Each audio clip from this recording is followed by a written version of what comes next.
Hi everyone, welcome to Naran Sir English Classes. আজকে আমরা পড়তে যাচ্ছি একটি আত্মজীবনীমূলক রচনা যার নাম হচ্ছে স্ট্রং রুটস।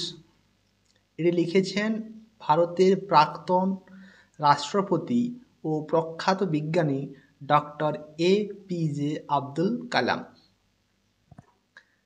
আজকে এই আত্মজীবনীটা আমরা পড়ব, ঠিক আছে? তার আগে চলো APJ আব্দুল কালামের সম্পর্কে আমরা একটু জেনে নেব। ডক্টর কালামের জন্ম হয় 1931 সালে রামেশ্বরম, তামিলনাড়ুতে। তিনি একটি সাধারণ মুসলিম পরিবারে জন্মগ্রহণ করেন।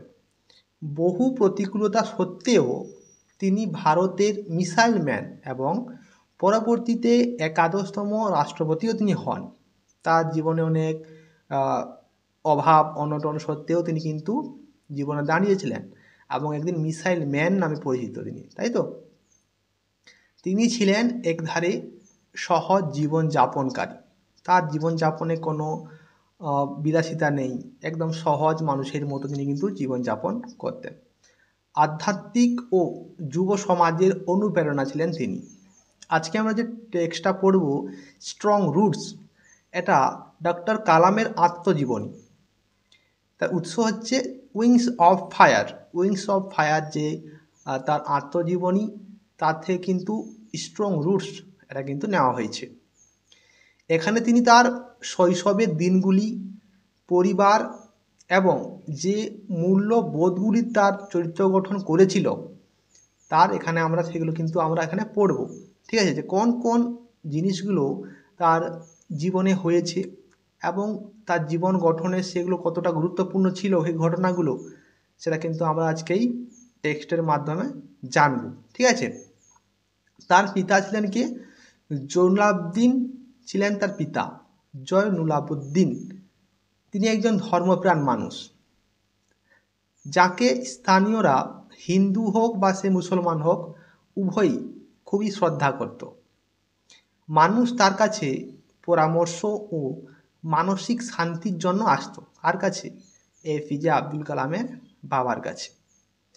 তিনি সবসময় শিখিয়েছেন ঈশ্বরে বিশ্বাস রাখতে।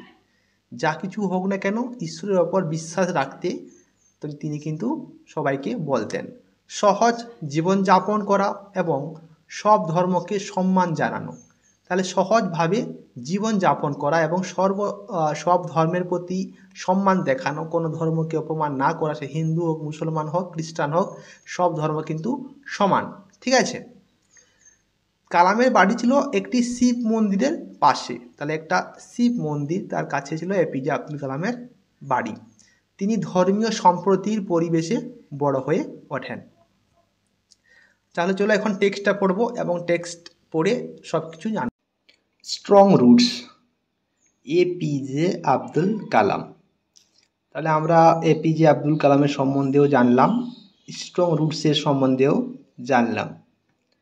তাহলে স্ট্রং রুটস এর নেওয়া হয়েছে কোথা থেকে? দ্য উইংস অফ ফায়ার থেকে, নাকি?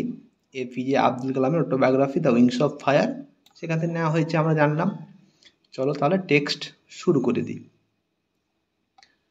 I was born into a middle class Tamil family in the island town of Rameswaram in the erstwhile Madras state. Middle class মানে কি? মধ্যবিত্ত পরিবার। Tamil family in the island town of Rameswaram. আমি জন্মগ্রহণ করেছিলাম একটি মধ্যবিত্ত তামিল পরিবারে।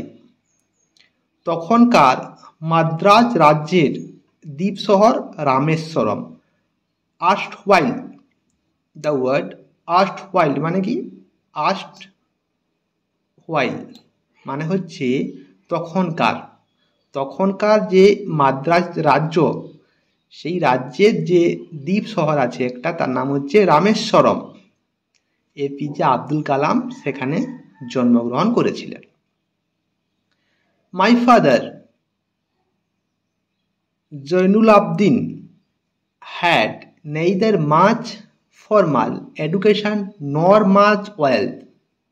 Despite these disadvantages, he possessed great innate wisdom and a true generosity of spirit. My father, Jainul Abdin, আমার বাবা Zainul আবদিনের had neither much formal education মানে হচ্ছে প্রথাগত শিক্ষা। তাহলে তা জয়নুল আবদিনের খুব বেশি প্রথাগত শিক্ষা ছিল না। বা মাচ ওয়েলথ মানে হচ্ছে অনেক সম্পত্তিও ছিল না। ডেসপাইট দিস তা সত্ত্বেও, ডিসঅ্যাডভান্টেজেস মানে কি অসুবিধা, মানে যে অসুবিধাগুলো থাকা সত্ত্বেও, হি পজেস্ট তিনি অধিকারী ছিলেন। পজেস্ট মানে কি অধিকার বা কোনো কিছুর যে থাকা, অধিকারী হওয়া, possessed. Great innate wisdom and a true generosity of spirit. তাহলে অসুবিধাগুলো থাকা সত্ত্বেও তার ছিল অনেক সহজাত জ্ঞান। ইননেট উইজডম সহজাত জ্ঞান অ্যান্ড ট্রু জেনারোসিটি মানে হচ্ছে হৃদয়ে প্রকৃত উদারতা, তাই তো। He had an ideal helpmate in my mother Ashiamma. তিনি আমার মা আসিয়াম্মার মধ্যে একজন আদর্শ সহকারীকে খুঁজে পান। অর্থাৎ তিনি তার বাবা জয়নুল আবদিন কাকে বিয়ে করেন? আসিয়াম্মা, তা এপিজে আব্দুল কালামের মা, তাই তো। I do not recall the exact number of people she feed every day, but I am quite certain that far more outsiders ate with us than all the members of our own family put together. I do not recall the exact number. Recall মানে মনে করা, recall মানে কি মনে করা। এখানে বলছে যে আই ডু নট রিকল, আমি মনে করতে পারছি না, দ্য এক্সাক্ট নাম্বার সঠিক যে সংখ্যা, অফ পিপল মানুষের, she fed every day. APJ Abdul Kalam বলছেন আমি সঠিক সংখ্যাটা মনে করতে পারছি না। কোন সংখ্যাটা? তার মা যে প্রত্যেক দিন যে কতজন মানুষকে খাওয়াতেন, সেই যে সঠিক সংখ্যাটা তিনি মনে করতে পারছেন না। বাট কিন্তু I am quite certain that far more outsider, কিন্তু আমি নিশ্চিত ছিলাম যে, কোয়াইট সার্টেন দ্যাট আমি নিশ্চিত ছিলাম যে, ফার মোর আউটসাইডার মিন্স বাইরের লোক, ate with us than all the members of our own family put together. মানে বলছেন আমি নিশ্চিত ছিলাম যে আমাদের পরিবারের সকল সদস্যের থেকে বেশি বাইরের লোক আমাদের সঙ্গে খেতেন। তাহলে প্রত্যেক দিন তারা যখন খেতে বসতো বা খেত, তখন তাদের সাথে তাদের ফ্যামিলির যতজন মেম্বার ছিল তার থেকেও বেশি বাইরের মানুষ খেতে বসতো, এবং সমস্ত বাইরের মানুষকে তার মা খাওয়াতেন। ঠিক আছে। My parents were widely regarded as an ideal couple. আমার বাবা মাকে অনেকেই ওয়াইডলি রিগার্ডেড, অনেকেই আদর্শ হিসাবে, আদর্শ কাপল হিসাবে গণ্য করত। ওয়াইডলি রিগার্ডেড মানে কি? গণ্য করা। রিগার্ডেড অ্যাজ অ্যান আইডল কাপল, তাহলে আমার মা এবং বাবাকে অনেকেই আদর্শ দম্পতি হিসেবে কিন্তু মনে করতো যে এরা হচ্ছে আদর্শ দম্পতি। My mother's lineage was the more distinguished. One of her forebears having been bestowed the title of Bahadur by the British. My mother lineage was the more distinguished. মানে কি বলছেন, আমার মায়ের বংশ ছিল উচ্চ বংশ। লিনিয়েজ মানে হচ্ছে বংশ, ঠিক আছে। ডিস্টিংগুইশ মানে হচ্ছে উচ্চ বংশের ছিলেন তিনি। One of her forebears having been bestowed the title of Bahadur by British, তাদের পূর্বপুরুষ বা তার মায়ের যে পূর্বপুরুষ ছিলেন তার মধ্যে একজনকে ব্রিটিশরা বাহাদুর উপাধি দিয়েছিল। I was one of many children. I was one of many children এর মানে কি, I এখানে আইটা হচ্ছেন কে, এপিজে আব্দুল কালাম, ঠিক আছে। অনেকগুলো সন্তানের মধ্যে তিনি একজন, তাই তো। I was one of many children মিন অনেকগুলো সন্তানের মধ্যে আমি একজন ছিলাম। A short boy with rather undistinguished look, একটা শর্ট বয় অর্থাৎ বেটে ছেলে, বেটি বলতে কম হাইট, উইথ রেদার ডিস্টিংগুইশড লুক, সাদা সিধে সাদা মাটা যে দেখতে হয় মানুষ, ওই রকম একটা ছেলে। Born to tall and handsome parents, দুজন প্যারেন্টস যারা লম্বা এবং হ্যান্ডসাম দেখতে, অর্থাৎ এপিজে আব্দুল কালামের বাবা মা ছিলেন লম্বা এবং খুব সুন্দর দেখতে, এবং তাদের যে একজন সন্তান তিনি হচ্ছেন এপিজে আব্দুল কালাম, তিনি কিন্তু দেখতে সাদাসিধে এবং একটু ছোটোখাটো, ঠিক আছে। We lived in our ancestral house মানে হচ্ছে পৈতৃক, অ্যানসেস্ট্রাল মিনস পৈতৃক বা পূর্বপুরুষের যে একটা বাড়ি থাকে, যে আমার দাদু থেকেছেন আমি থেকেছি, এটা একটা পূর্বপুরুষ অ্যানসেস্ট্রাল যে হাউস, ঠিক আছে। তাহলে আমরা বাস করতাম আমাদের পৈতৃক বাড়িতে। Which was built in the middle of the 19th century, যেটা তৈরি হয়েছিল 19 শতকের মাঝামাঝি সময়ে। ইট ওয়াজ এ ফেয়ারলি লার্জ পাক্কা হাউস, এটি ছিল বেশ বড়সড় একটা পাকা বাড়ি। Which was made of limestone and brick on the Moscow street in Rameswaram, তাহলে এটা ছিল চুনাপাথর ও ইট দিয়ে তৈরি হয়েছিল রামেশ্বরমের মস্ক সিটিতে।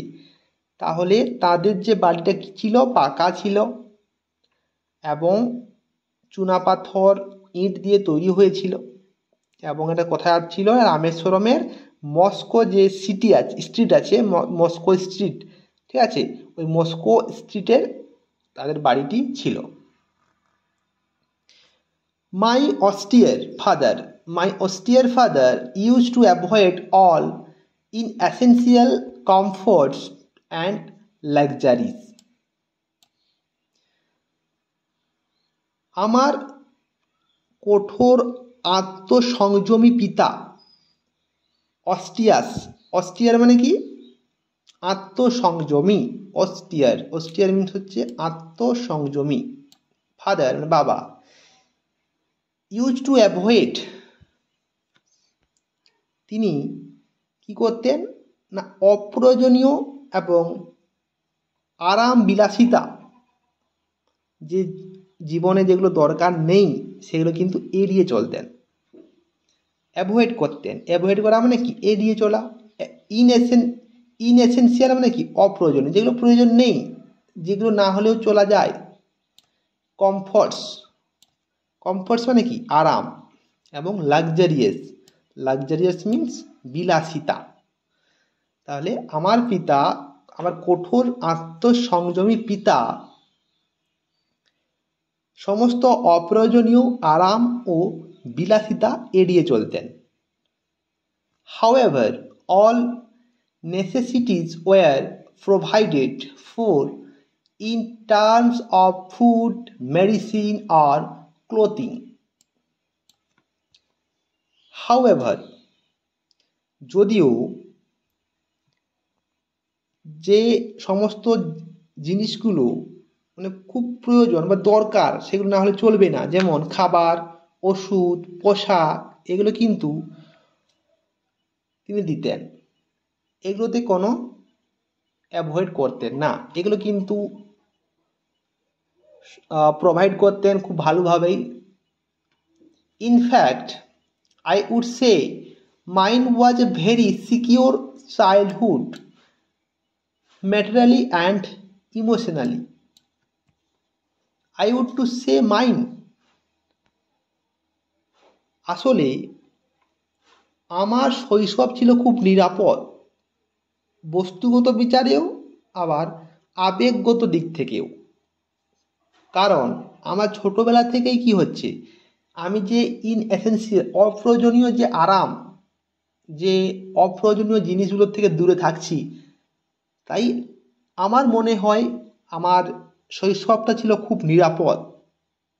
এবং আবেগগত দিক থেকে, ইমোশনালি দিক থেকেও আমি একজন ভালো মানুষ ভবিষ্যতে হতে পারবো, বা আমার আবেগ ঠিকঠাক থাকবে, এদিক থেকে আমি কিন্তু নিরাপদ ছিলাম। I normally ate with my mother.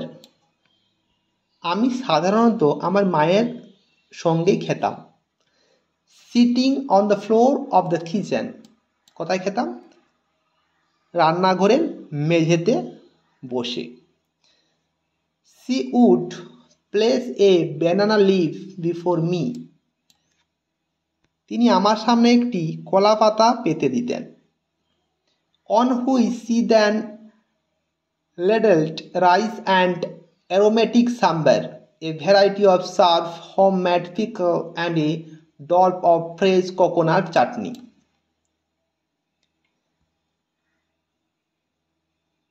যার উপর তিনি ঢেলে দিতেন ভাত, সুগন্ধি সাম্বার, এক ধরনের ঝাঁঝালো টক জাতীয় কিছু, বাড়িতে তৈরি আচার এবং কিছুটা নারকেলের চাটনি। The Shiva temple, which made Rameswaram so famous to pilgrims. The Shiva temple, ওই শিব মন্দিরটি যেটি রামেশ্বরমকে তীর্থযাত্রীদের কাছে বিখ্যাত করে তুলেছিল। ফেমাস, বিখ্যাত, পিলগ্রিমস হচ্ছে তীর্থযাত্রী। Was about a 10-minute walk from our house. তাহলে আমাদের বাড়ি থেকে ওই রামেশ্বরমের যে শিব মন্দিরটি আছে ওটা দূরত্ব কত? 10 মিনিটের হাঁটা পথ। Our locality was predominantly Muslim, but there were quite a lot of Hindu families too, living amicably with their Muslim neighbors. Our locality, আমাদের যে এলাকাটি ছিল মূলত মুসলিম, কিন্তু সেখানে অনেক হিন্দু পরিবারও ছিল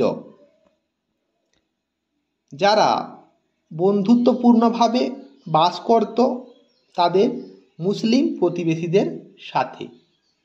নেইবার্স, প্রতিবেশী। ওকে। There was a very old mosque in our locality where my father would take me for evening prayers. এবং আমাদের এলাকায় একটি পুরনো মসজিদও ছিল যেখানে আমরা বাবার সাথে যেতাম কখন? সন্ধ্যাকালীন প্রার্থনার জন্য বাবা মাকে সেখানে নিয়ে যেতেন। I had not the finest idea of the meaning of the Arabic prayers chanted, but I was totally convinced that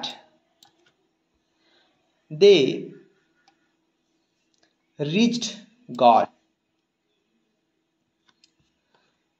I have not the finest idea of the meaning of the Arabic prayer chanted.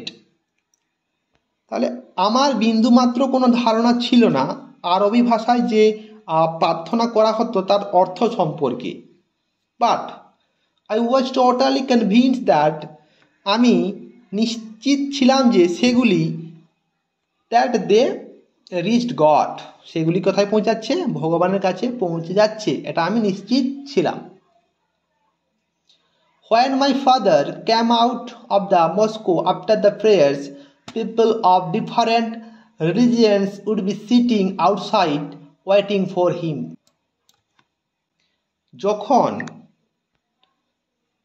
প্রার্থনার পরে আমার বাবা মসজিদ থেকে বেরিয়ে আসতেন, বাইরে আসতেন, তখন বাইরে অনেক ধর্মের মানুষ, অর্থাৎ সে হিন্দু হতে পারে, মুসলিম হতে পারে, শিখ হতে পারে, বিভিন্ন ধর্মের মানুষ বা লোকেরা বাইরে বসে তার জন্য অপেক্ষা করত। Many of them offered bowls of water to my father, who would dip his fingers strips in them and say a prayer. Many of them, তাদের মধ্যে অনেকে জলপূর্ণ বাটি দিত আমার বাবাকে, বাউল মানে বাটি, to my father, who would dip his finger tips, তার আঙুলের ডগা সেখানে ডুবাতেন, অ্যান্ড এবং সে এ প্রেয়ার, একটি প্রার্থনা করতেন। This water was then carried home for invalids, সেই জল তারা বাড়ি নিয়ে যেত অক্ষম রোগীদের জন্য। ঠিক আছে। I also remember people visiting our home to offer thanks after being cured. আমার এমনকি মনে পড়ে যে লোকেরা সুস্থ হয়ে ওঠার পর আমাদের বাড়িতে আসতো ধন্যবাদ দেওয়ার জন্য। কিওর মানে সেরে ওঠা বা ভালো হয়ে যাওয়া, কিওর কোনো রোগ থেকে সেরে ওঠাকে বলা হচ্ছে cure. Father always smiled and asked them to thank Allah the merciful. বাবা সর্বদাই হাসতেন এবং তাদেরকে বলতেন করুণাময় আল্লাহকে ধন্যবাদ দিন, আমাকে নয়। The high priest of Rameswaram temple, Pakshi Lakshmana Shastri, Rameshwar মন্দিরের যে প্রধান পুরোহিত Pakshi Lakshman Shastri, was a very close friend of my father's, এখানে ক্লোজ হবে, very close friends of my father, typing mistake, এখানে ক্লোজ হবে, close, very close friend of my father's. Rameshwar মন্দিরের প্রধান পুরোহিত যে ছিলেন পক্ষী লক্ষণ শাস্ত্রী, তিনি ছিলেন আমার বাবার একজন খুব কাছের বন্ধু। One of the most vivid memories of my early childhood is of the two men, each in traditional attire discussing spiritual matters. One of the most vivid memory, আমার শৈশবের স্মৃতির মধ্যে উজ্জ্বল ছিল, ভিভিড, কি ভিভিড ছিল, উজ্জ্বল কি ছিল, my early childhood of the two man, ওই দুজন মানুষ, অর্থাৎ তার বাবা আর ওই রামেশ্বর টেম্পলের যে প্রধান পুরোহিত, ওই দুজন মানুষের ইজ ইন ট্রেডিশনাল অ্যাটেয়ার, তারা দুজনেই ছিল কি একটা আধ্যাত্মিক প্রথাগত পোশাক, একজন মুসলিম একজন হিন্দু, তিনি মুসলিমদের কি বলে মস্কো যারা কাজ করে তাদের, এবং আমাদের হিন্দু ধর্মে যারা পুরোহিত, সেরকম হিন্দু এবং মুসলিম দুজন মানুষ একসাথে বসে যে প্রথাগত পোশাক পরে আধ্যাত্মিক বিষয়ে আলোচনা করতেন, এটা এপিজে আব্দুল কালামের স্মৃতির মধ্যে উজ্জ্বল ছিল। When I was old enough to ask questions, I asked my father about the relevance of prayers. আমি যখন প্রশ্ন জিজ্ঞাসা করতাম বা যখন প্রশ্ন জিজ্ঞাসা করার মতো বড় হলাম, তখন আমি আমার বাবাকে প্রার্থনার প্রাসঙ্গিকতা সম্পর্কে জিজ্ঞাসা করলাম। My father told me there was nothing mysterious about prayer. আমার বাবা আমাকে বললেন যে প্রার্থনার মধ্যে রহস্য কিছুই নেই। Rather, prayer made possible a communion of spirit between people. বরং প্রার্থনা মানুষের আত্মার মধ্যে সম্ভাব্য যোগাযোগ স্থাপন করে, কমিউনিয়ন অর্থাৎ যোগাযোগ স্থাপন করে মানুষের সাথে তাদের যে আত্মা, spirit. When you pray, he said, তিনি বলছেন, তুমি যখন প্রার্থনা করো, you transcend your body and become a part of the cosmos, which know no division of wealth, age, caste or creed. যখন তুমি প্রার্থনা করো বা করবে, তিনি বললেন, তুমি তোমার শরীর অতিক্রম করবে এবং বিশ্বজগতের একটি অংশ হয়ে উঠবে, যা জানে না যে কার কত সম্পদ আছে, কার কত বয়স, জাত, ধর্ম, কোনো ভেদাভেদ সেখানে কিন্তু থাকবে না। তুমি আধ্যাত্মিক লেভেলে চলে যাবে, যেখানে তুমি একটা এমন জায়গায় যাবে যেখানে তুমি তোমার স্পিরিট অর্থাৎ আত্মার সাথে এক হয়ে যাবে। My father could convey complex spiritual concepts in very simple, down-to-earth Tamil. আমার বাবা জটিল আধ্যাত্মিক বিষয়গুলিকে সহজ সরল বোধগম্য তামিল ভাষায় বোঝাতে পারতেন। He once told me, in his own time, in his own place, in what he really is, and in the stage he has reached, good or bad, every human being is a specific element within the whole of the manifest divine being.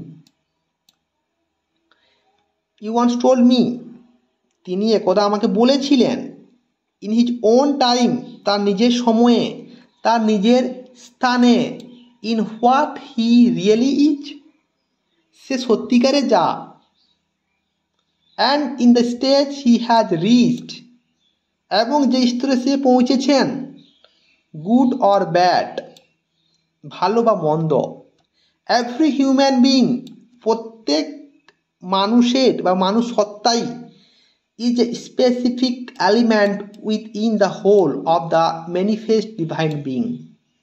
প্রত্যেক মানুষ সত্তাই সমগ্র ঐশ্বরিক সত্তার একটি বিশেষ অংশ।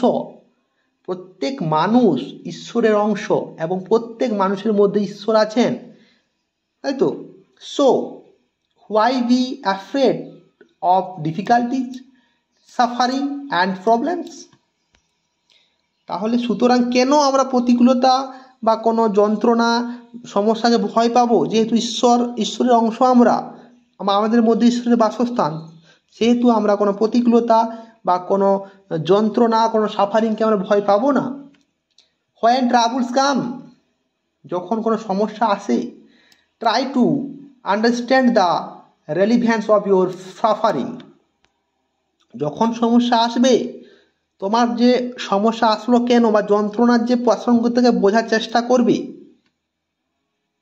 Adversity always presents opportunities of introspection, প্রতিকূলতা সর্বদাই অন্তর্দর্শনের সুযোগ করে দেয়। যখনই প্রতিকূলতা আসবে, তখন সেই প্রতিকূলতার প্রাসঙ্গিকতাকে বোঝার চেষ্টা করবে এবং প্রতিকূলতা সর্বদাই কী করে, অন্তর্দর্শনের সুযোগ করে দেয়, নিজেকে দেখার সুযোগ করে দেয় যে নিজের ক্ষমতা কতটা, তুমি কি পারবে। সেই যে ক্ষমতাটাকে দেখার সুযোগ কে করে দিচ্ছে, প্রতিকূলতা, অ্যাডভার্সিটি, কোনো বিপদ, হঠাৎ তোমার জীবনে কোনো ডিফিকাল্টিজ আসলো এবং তুমি সেই ডিফিকাল্টিজটাকে সলভ করতে পারলে নিজে থেকেই, তুমি সেখান থেকে জানতে পারলে যে তুমি আর তোমার মধ্যে কতটা ক্ষমতা আছে বা তুমি কি করতে পারো। তাহলে প্রতিকূলতা সর্বদাই আমাদের অন্তর্দর্শনের সুযোগ করে দেয়। তুমি যতক্ষণ না কোনো ডিফিকাল্টিজ বা সাফারিংয়ে পড়েছো, তুমি কোনো প্রবলেমে পড়েছো, তুমি কিন্তু নিজের যে ক্ষমতা সম্পর্কে জানতে পারবে না। Why don't you say this to the people who came to you for help and advice? I asked my father.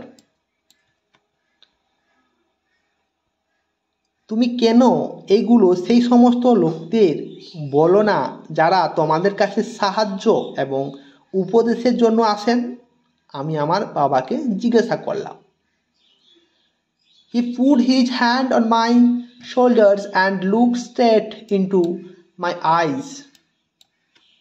তিনি তার হাতটি আমার কাঁধের ওপর রাখলেন এবং সোজা আমার চোখের দিকে তাকিয়ে থাকলেন। For quite some time he said nothing. কিছু সময় তিনি কিছুই বললেন না।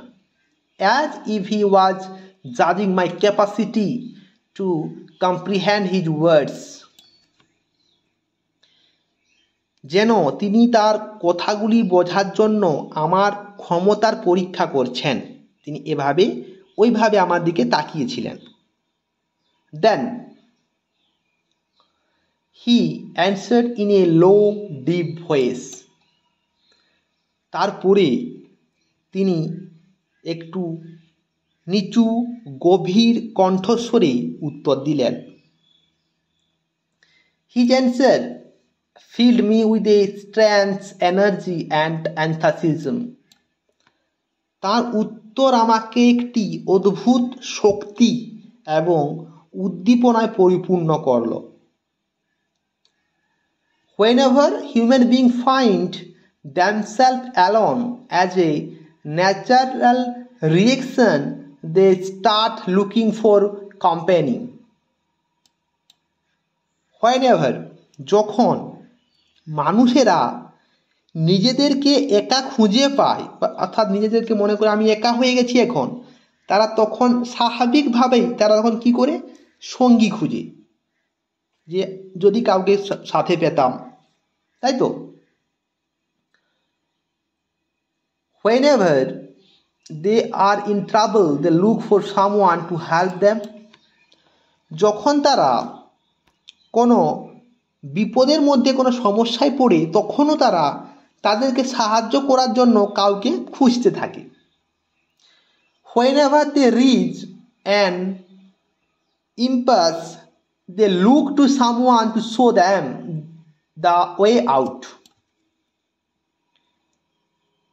যখন তারা একটি অচল অবস্থায় পৌঁছায়, তারা একজনকে খুঁজে যে তাকে পথ দেখাবে। Every recurrent anguish, longing and desire find its own special helper. প্রত্যেক পুনরাবৃত্ত যন্ত্রণা, আকাঙ্ক্ষা এবং ইচ্ছা খুঁজে তার নিজের বিশেষ সাহায্যকারীকে। For the people who come to me in distress, I am but a go-between in their effort to propitiate demonic forces with prayers and offerings. সেই সমস্ত লোক যারা দুর্দশাগ্রস্ত হয়ে আমার কাছে আসে, আমি তাদের প্রার্থনা এবং অর্ঘ্য দিয়ে অশুভ শক্তিকে প্রসন্ন করার কাজের যে মাধ্যম হিসেবে কাজ করি।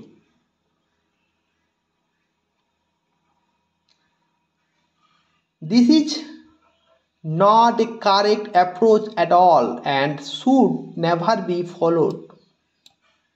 এটা কখনোই একটা সঠিক পন্থা নয় এবং কখনোই অনুসরণ করা উচিত নয়।